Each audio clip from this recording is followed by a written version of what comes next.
My name is Mark, and whether you're a student, a small business owner, or someone who wants to improve their Excel skills, you've come to the right place. In this short Excel tutorial, I'm going to show you how to quickly enter today's date and time into your spreadsheets.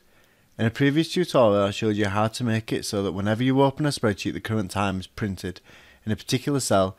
Basically, all you have to do is use formula equals today, left parentheses, right parentheses, tap enter, and every time you open the spreadsheet, it should display the current date.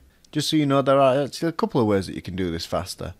One that's slightly faster is you can click on a particular cell and just type the month / and then the day and just leave the year off and tap enter. Excel knows just to input the current year, but I want to show you a faster way to do all of this. Click on a particular cell, hold the control key and then tap semicolon. When you do, it automatically puts whatever today's date is in right into the cell, and then you can just tap enter on the keypad and you're ready to move on to the next.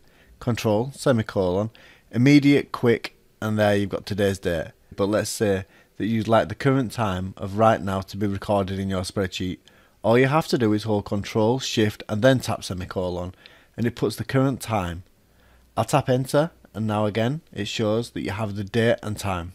I hope that you found this tutorial to be helpful. Please click the like button below and consider subscribing to our channel for more Excel videos and tutorials. Thanks a lot for watching. We'll see you in the next video.